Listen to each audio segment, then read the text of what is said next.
escolhido para viver a grandeza. Que eu sou da geração eleita.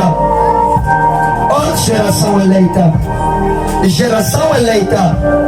A tua vida é uma dádiva de Deus para arrancar do pecado os seus.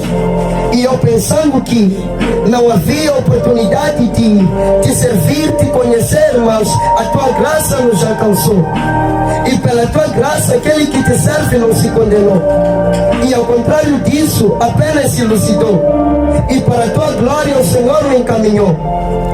Ó geração eleita, a dor que sinto sabendo que tu não sabes do mistério, e de pensar que tu não se entregas por inteiro, e em vão continuas no pecado garantindo teu inteiro, mesmo sabendo que foste lavado no madeiro, e tu ainda estás no nevoeiro, feito um cego, surdo, fofoqueiro.